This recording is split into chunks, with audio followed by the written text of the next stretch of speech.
Welcome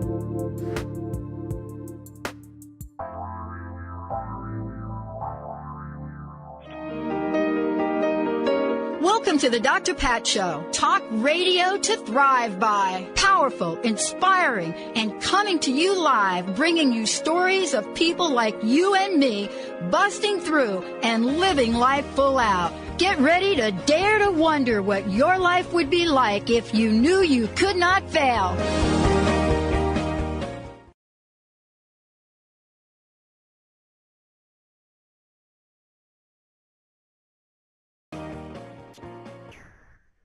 Hey, everybody, welcome back. It's so great to have all of you tune us in and turn us on. Yeah, you were just listening to another version of the Dr. Pat Show. It's called Power Up with Dr. Pat. Today, I am really thrilled about this show. I have a very special guest. Brittany Miles is joining me here today. The life you save may be your own. Mm-hmm. You know, isn't it interesting? We were just talking about that. For those of you out there, let me just tell you a little bit about Brittany, but you're going to hear a lot more about Brittany. When you look at Brittany's life, you know, a career in technology, right? Fortune 100 companies, you know, you go on that journey, as many of you have heard me talk about with my corporate career. And then somehow, it's not necessarily a light bulb, but something happens. And you start to question things. Then you question them to the point where you're looking for answers. Then you go to the point where you're looking for answers that are in places that you're not going to find them.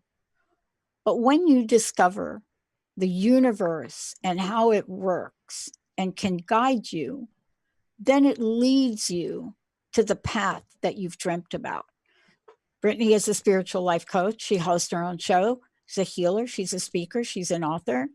And today, she's taking on this topic about all of us have the ability to save the life. And the life that you save may be your own. Brittany, it's great to have you here.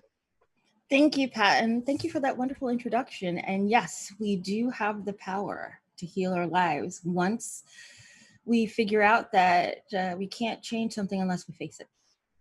And sometimes we figure it out, or sometimes, like in my experience, the universe brings it to you.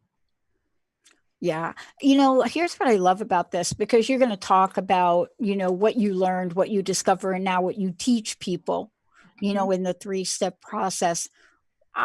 I don't know about you, but I am pretty sure that the universe, God, spirit, whatever you believe in, I'm pretty sure that they were trying to get me a message back in 1973. And I heard a piece of it, but I just wasn't there. You know, tell me about you.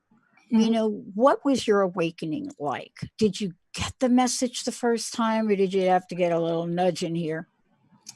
Well, I think as Ian Levincent calls it, spiritual special ed. So I had to hear it a couple of times. So the message was very blatant for me, probably throughout my 40s. So that's the 2010s. Towards the end of my 40s was 2016, where everything shattered. Couldn't find a job, lost my house, lost family, lost friends. And all I had left was surrender. That's all the universe was asking of me, was to let go. Mm. That is the hardest thing for any of us to do, because we want to hold on to, well, like I'm a director, right? I work at a Fortune 100 company. I have an Audi, right? I have a nice house in a nice suburb. I have a cul-de-sac, right? I have a 401k. And once you let that outer adornment, that garment that you wear for the outside world, once that goes, that's the veil. And we've talked about that before. And that's what happened for me, is that you realize all of that was an illusion. And for those Matrix folks, I never saw it, but I know it's the red or blue pill. I don't know which one it is, but taking the one where you lose the illusion and you actually see the world as it is. And it's fascinating that life is a heck of a lot simpler once you get into surrender, because you don't have to do anything. Right. Nothing you have to do. And that worked well for me. I think up until about 2018. So that's like year and a half, 2 years. Got a new job, making, a lot of money. Again, back in corporate America, new great apartment, new car, just life was going well. We were traveling again. And then boom, my daughter was diagnosed. And I'm allowed to share, I asked her, with a major depressive disorder and psychosis. And she was 11 years old. Wow.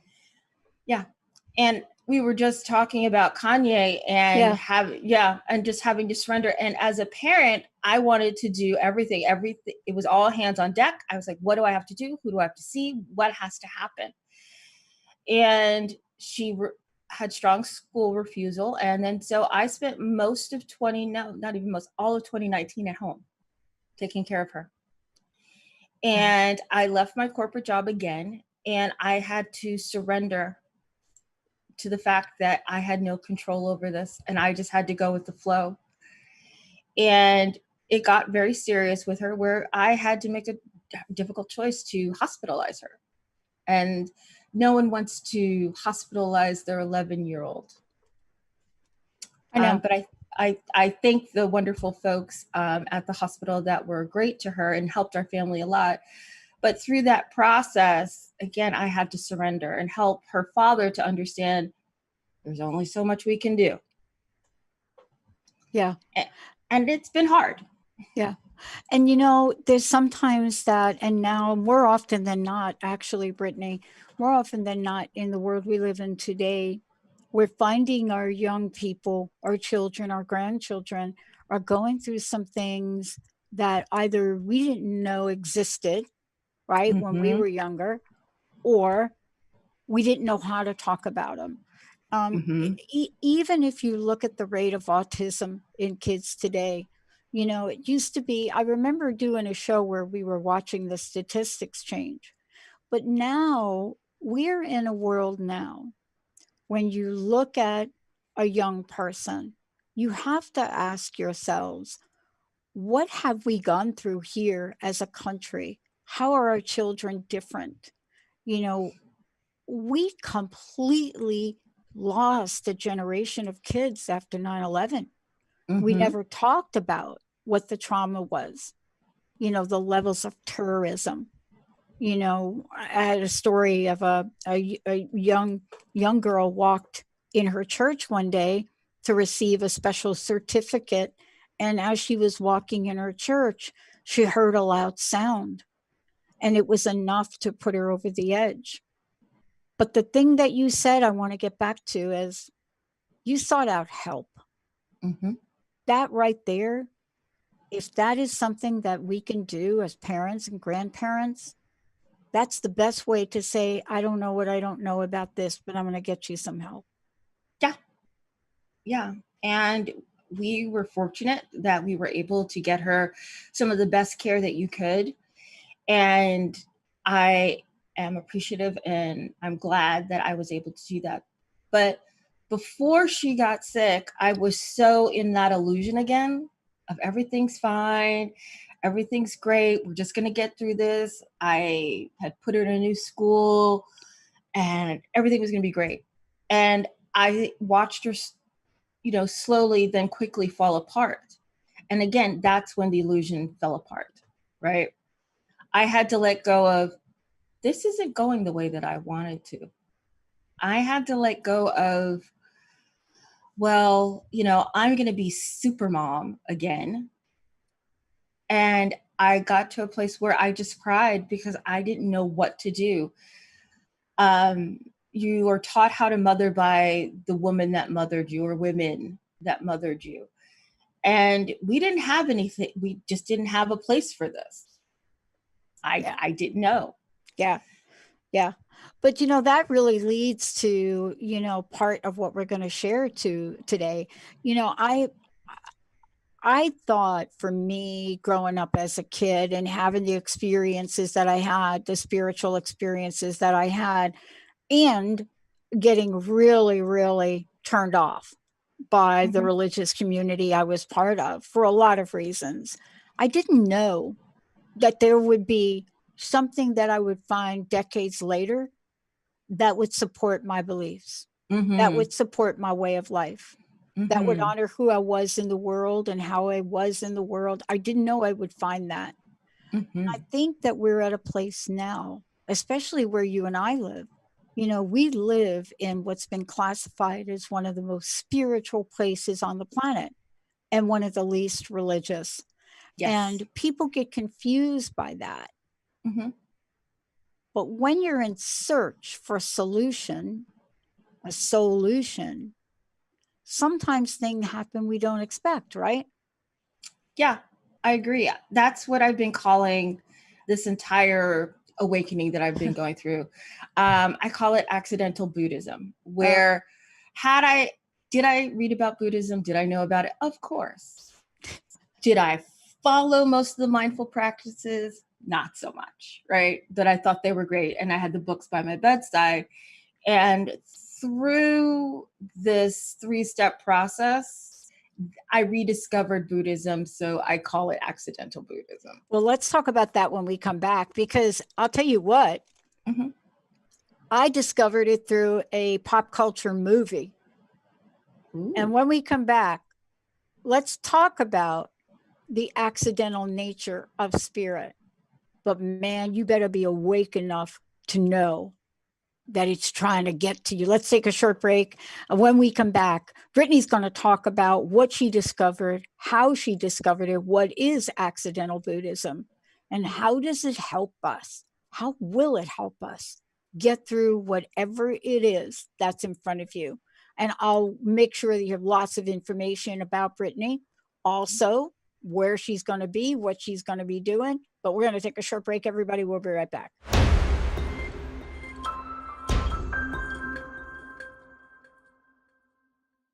Welcome back. It's so great to have all of you tune us in and turn us on. I know it's The Life You Save May Be Your Own. My special guest today is Brittany Miles, and that song is the key to one of the things that got my attention about my spiritual journey. But we're going to hear from Brittany about hers. What is the accidental accidental Buddhism? But before we do that, Brittany, let's talk a little bit about, you know, some of the things you've got going on, especially when we think about some of the events at East West Books. Sure. I've got a class coming up next Wednesday, 7/29, 5 p.m. Pacific. It's going to be a Zoom class. It's called The Life You Save May Be Your Own, talking about that 3-step process that got my life back together in 2016. We're going to touch upon that a little bit today. So if you're interested, you can reserve at eastwestbookshop.com. Tickets are $30. Good. I love it. And for those of you, you can go on over there and check it out, eastwestbookshop.com. And it is, and please remind everybody of the date. It's the 27th, isn't it? No, it is 7/29. 29. Thank you. Go over there and take a look at it, sign up, because this is true right now. The life you save may be your own. And you have to do that first.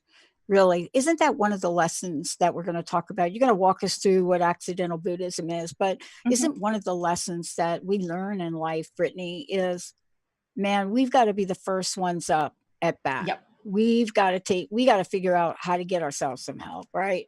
You got to put your own oxygen mask on too, before you can help anyone else. And that's what I did with my daughter. I put mine on, I got some help for myself and support. And then I was able and better equipped to help her. Yeah. Yeah. And, you know, the accidental part of that song was at the tail end of that movie with the most fantastic Angela Bassett. I mean, I watch anything she's in. But when the tail end of the movie, you find out how she accidentally, but out of desperation, found her spiritual path. And who are we talking about? We're talking about Tina Turner. Are there accidents for real? I do not believe there are any accidents. I believe in synchronicity. With one breath, with one flow. You will know synchronicity for my police fans. you're supposed to find certain things. People are put on your path, like you were put on my path with the show, something I didn't know anything about, and there are no accidents. So for me, the accidental Buddhism was basically, like we've been saying, it's just taking the veil of illusion away and seeing what is. And that is one of the most powerful things that will happen in your life, and it's one of the scariest things that will happen in your life.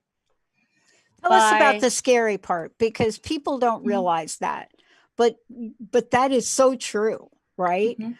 Tell us about that a little bit, because I had the same sense of it myself. It was not quite like the movie, right? We didn't really see what happened after that in a sense. Um, but tell us a little bit about the scary part. The scary part prior to the awakening was waking up in fear every day. Yeah. Terrified that you actually had to get up out of bed and out of the house and go off and do things, and you didn't know how things were going to go because you had a lack of control. The scary part then was finding the will to put on the mask to go outside. The scary part after was that you didn't need the mask, and you start to question what the mask actually represents or represented.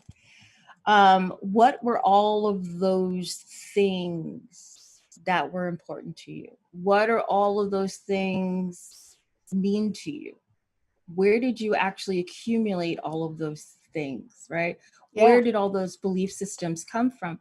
And that's the scary part, because at that point in time, you're starting to realize lots of things in your life were on autopilot, auto magic, and you just accept them.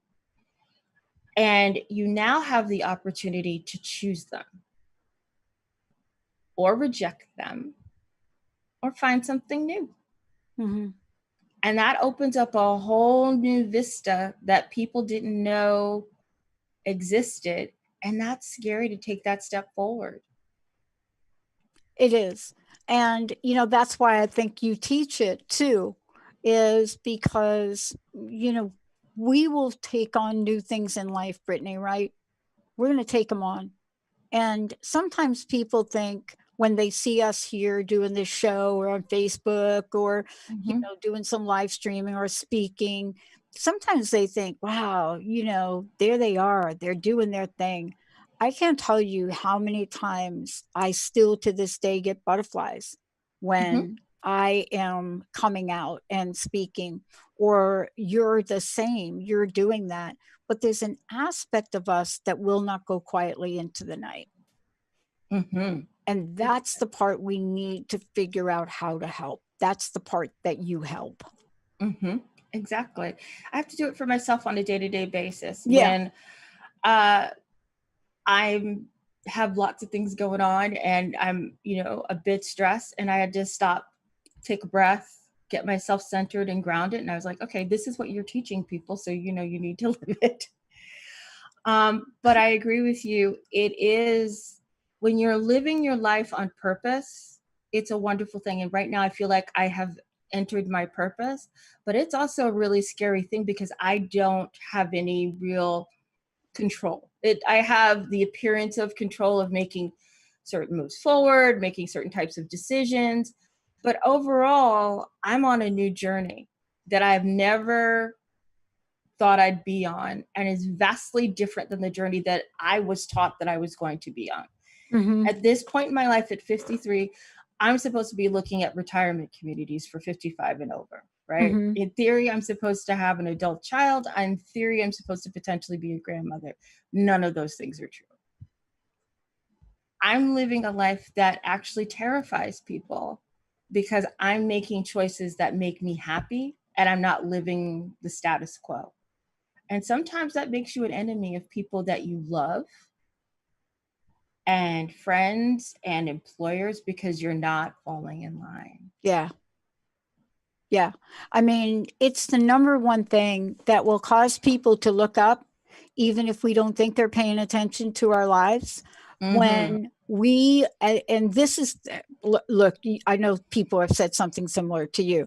Man, she's like off the beaten path. She's like, I mean, like, where is she going now? Like, what is this? Is she really okay? Should we do an intervention? Yes. Right? Hmm. Um, and do you find it's hard to find the words that our friends will understand? Hmm. And yet we keep trying, but that's not where the message is, right?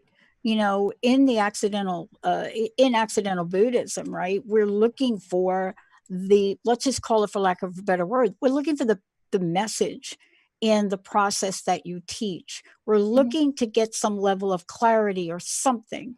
And it's hard to describe Hmm. because everybody's different. I Right. see images. And if I see an image, I know what the image is telling me to do, Hmm. right? And yet I cannot get that information because it's like the Poltergeist movie. When the screen in Poltergeist gets all like fuzzy and stuff, Hmm. and like it's that you cannot see your future. So, talk a little bit about from that point on, you created a 3-step process. And Hmm. you're going to be teaching this too at East West. Tell us a little bit about how you got from there to discovering the process. Well, the process came to me as I needed it. When I was having well, in 2016, I was under a great stress, obviously. So I was highly depressed and had great anxiety, right? And those are things that I have been diagnosed with. And I really didn't have any money for medicine at the time. So I am pretty much white knuckling it. I say I came up with it when I was on I-405 and I was driving home and I had that time in bumper to bumper traffic to let my mind run, let the ego run about what's this going to be? You know, the whole like, let's go off into fairyland. And I decided that I would only focus on what was in front of me, what was happening in that moment. So I called it picture frame, right? So for me, it was what could I see out of my, out of my window and what could I focus on? And I gave myself one thing to focus on. And I just sat there and I just kept trying to breathe because I felt like I couldn't breathe the whole time. Mm-hmm. And I tried to slow myself down and to slow myself down so that I didn't hyperventilate. And then once I was there, I was able to calmly and rationally be like, it's okay. Allow that part of myself that knew everything was fine to say, it's okay.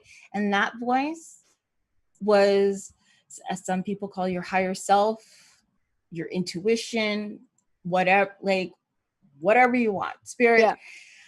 Yeah. Once I was able to use those 3 steps to get to a place of surrender to like the present moment and calm, I was able to make different choices. Yeah. You know what it reminds me of? And I want to take a short break here, but it reminds me of a little story for me. So, back in the day, I've always participated in sports. It doesn't matter what it is, softball, table tennis, the whole thing, right? But I had to be in pretty good shape.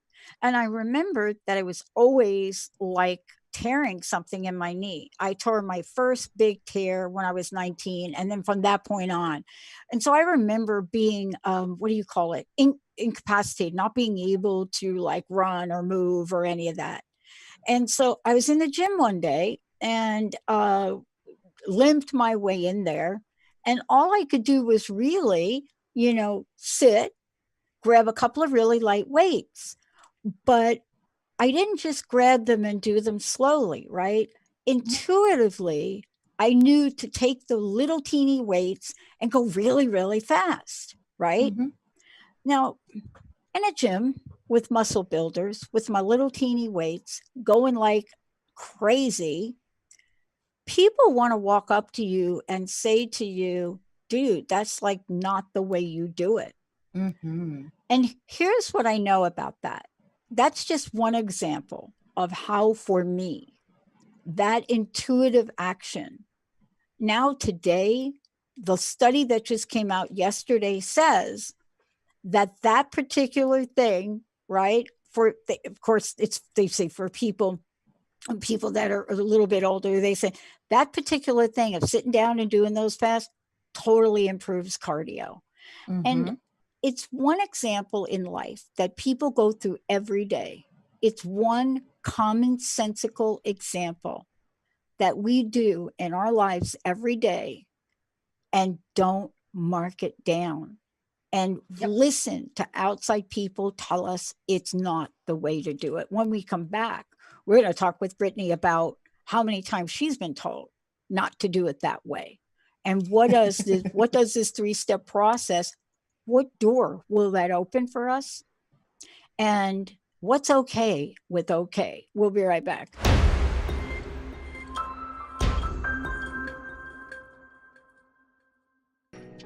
That's what I'm talking about. One way or another, that's the way you got to roll here. You know, I could see Spirit, God, talking that song, Buddha, Allah, Ba'ula.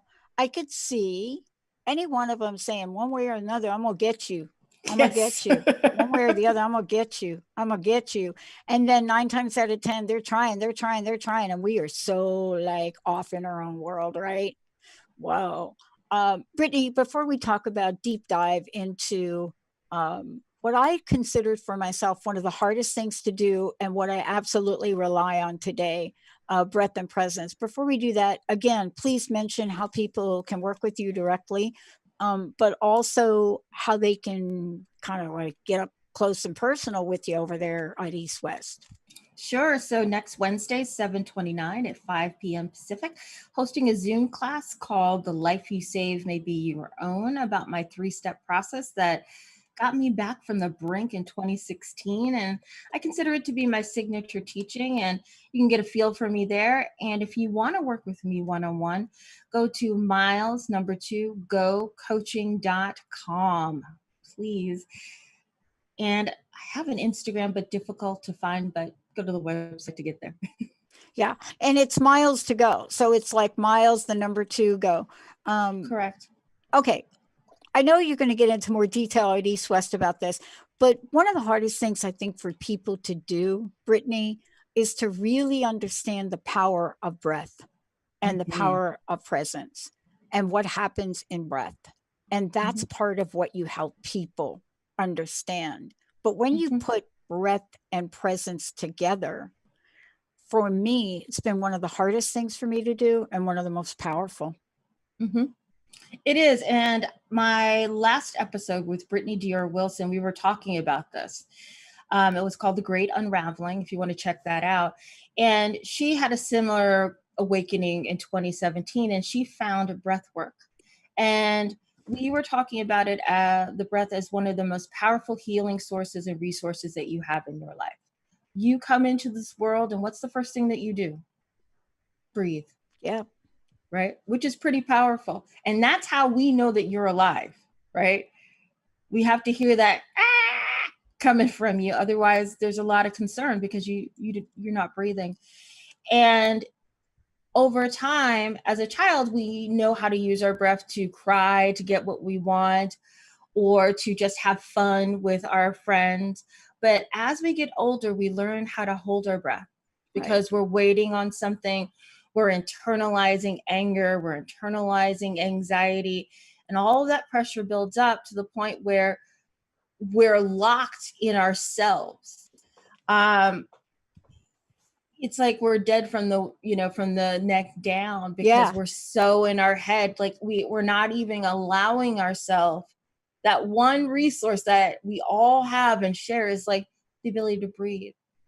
And what I realized through my path is that once I allowed myself to actually fully inhale and exhale and just let it go, and it's not the whole yogic breath. I mean, just letting myself breathe and acknowledging like, wow, I wasn't really breathing there.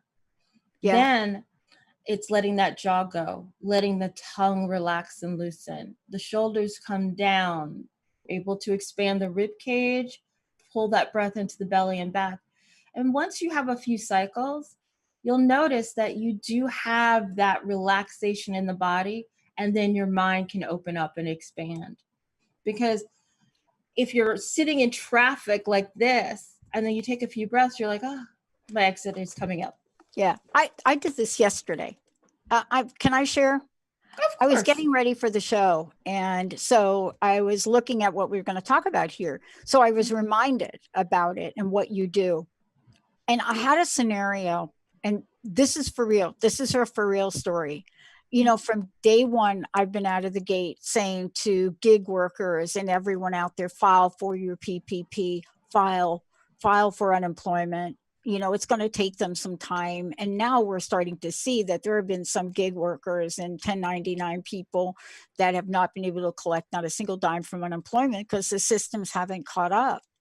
Right. And I remember, you know, out there trying to help somebody yesterday. And then my bank sends me a letter about some paperwork that I didn't fill out right for PPP. Now, I've got a lot of tools at my, whatever you want to call it. Sometimes it's breathing, sometimes it's meditation, sometimes it's Pink Floyd. I got a lot of I got a lot of tools. Dark side's what I was listening to yesterday. But as I was getting ready for today, I remember you talking about breath. So here's what happened to me. I looked at this email from my bank. I'm a little bit annoyed at my bank to begin with, because no matter how many times they told me I wasn't doing something right, there's nobody that will talk to me to help me explain how I do this differently to the way we operate here. Nobody. 700 times I tried to dial the only number I had. So my vision was blurred. How blurred does our vision get when we're under that kind of stress? Not to mention, I'm trying to help somebody else just fill out the PPP and the unemployment. But how blurred does it get? It gets so blurred that on the form, for the 999th time, they're asking me for a 941, which we do not fill out, have never filled it out. But there was another box checked, and it said, you have to provide us with the salaries you paid from February 14th of 20 to February 29th of 20, or you're in violation and you may not get your loan you may not be forgiven.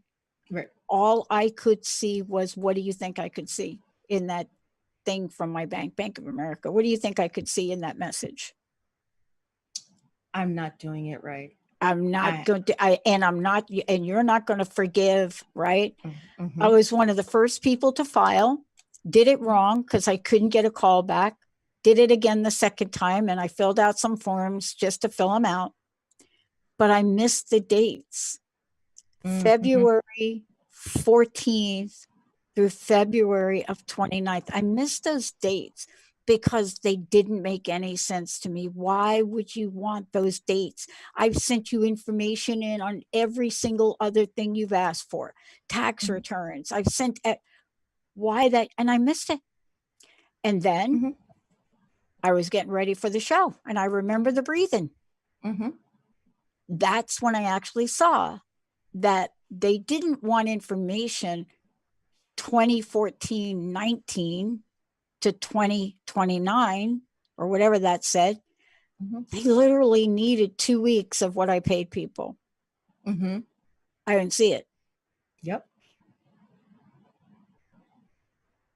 Then, to top it off, I'm gonna end with this right here. I don't know how other people are doing it through this, Brittany. I mean, I hope you're helping people get through this. I don't know how they're doing it. I have a lot of tools. I have a great team. But even with all of that, you're thinking now, okay, this is the information I need.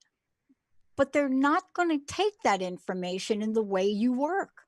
You have to do it by doing some kind of payroll form or Intuit or something. I just wondered after looking at this, and I emailed them back and I said, I got a spreadsheet. I download everything. Can you take, how are other people getting through it? And people don't have the tools that you and I are talking about today. Yep. I have Linda and I have Jessica, and I can do a lot of things a lot of people can't. But Mhm. my heart, I had a moment where I just broke down in tears yesterday. And I said, oh my God, how are people getting through it? And, I talked to somebody later, Brittany, and they said, we're just not filing. I mean, is that the answer when we can't get through things, Brittany? We just don't do them. I would say no. There's always a place to go for help and trying to reach out for that help. And that's, again, one of the things that I learned by coming to the stillness after you calm yourself down. You have the ability to think in a different way. Your mind is cleared, like your mind cleared. I mean, crying is good, whatever it takes to get to that place, right? You've had that stillness to process the information and your feelings, and then you can make another choice. And sometimes that choice is asking for help. That's Yeah. what I did with the foreclosure mouse. I was trying to do it all, and then I thought, well, maybe I should reach out to a lawyer. Actually, a friend said to me, don't you have a lawyer? Can't you find one? I was like, oh, yeah. And I thought things were so horrible and, couldn't be fixed. And she was like, no, we're just going to stick it to the man. Okay. Here's what you're going to do. Yeah. Right. Do you want to take calls from the people? Tell them to call me. Okay. That's it. Paperwork you get, file it. Don't worry about it. I'll take care of everything.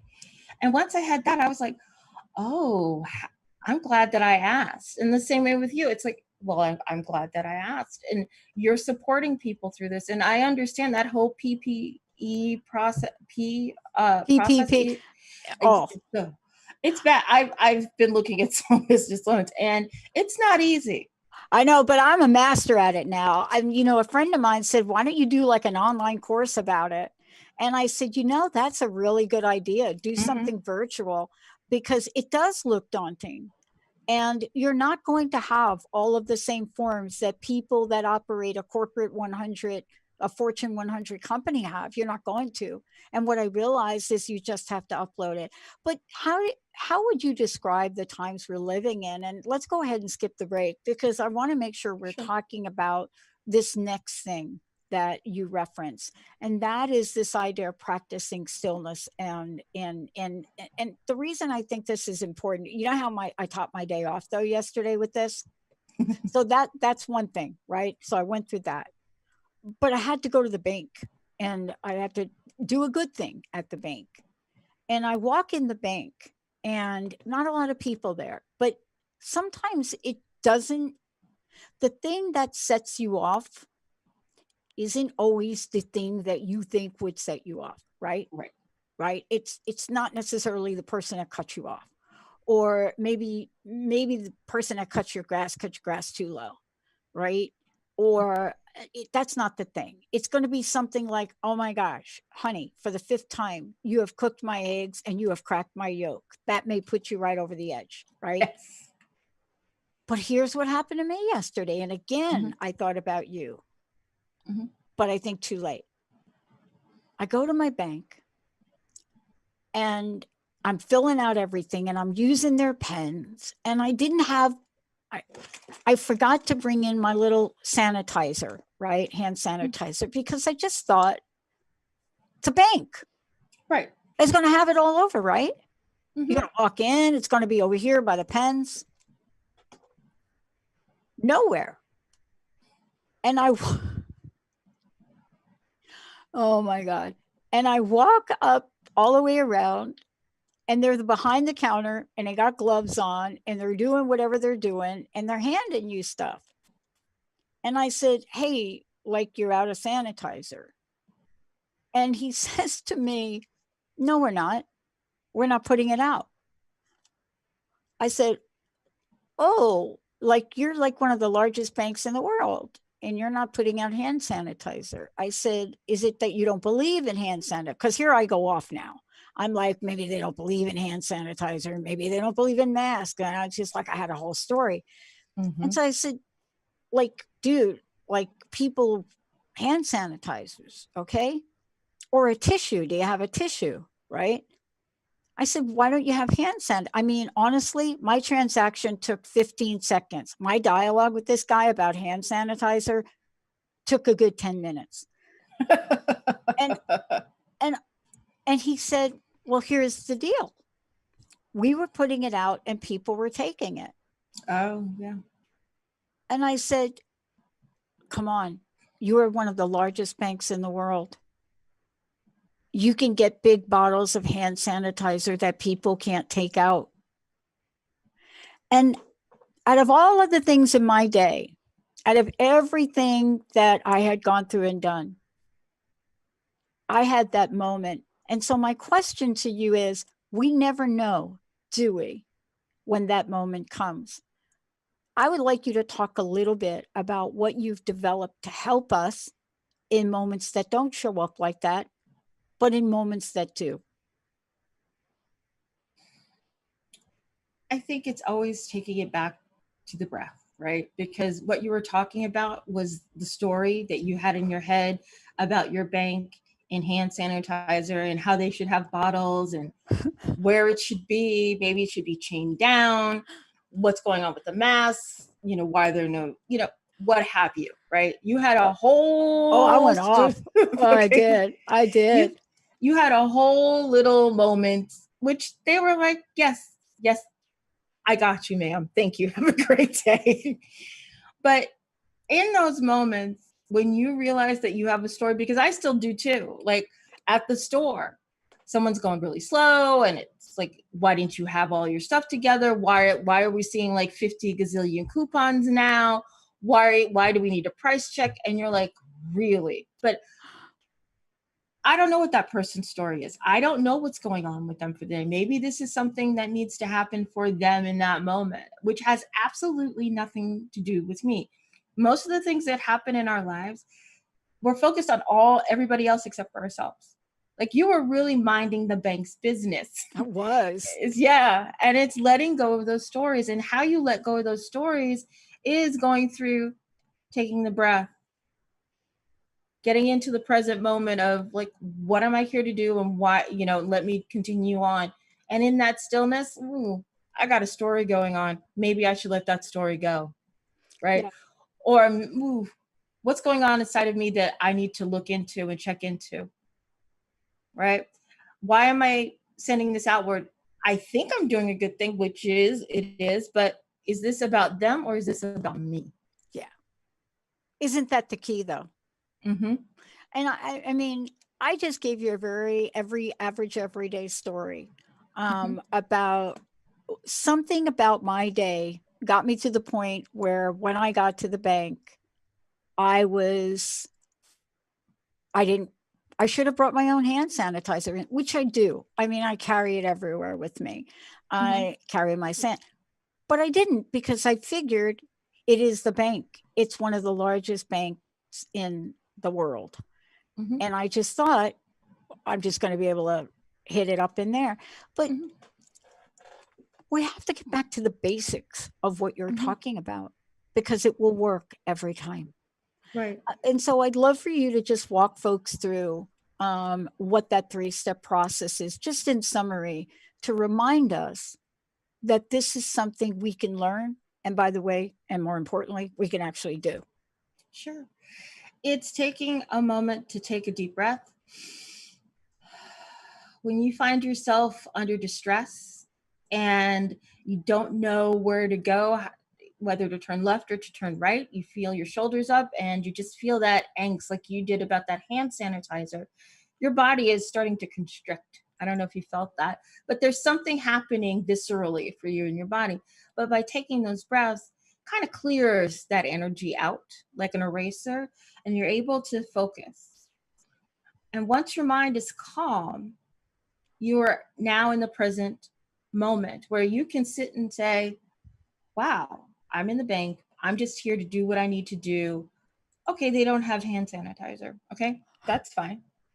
And then after that, you can sit with in stillness with some of your feelings about that. Well, wow, I'm not happy about that.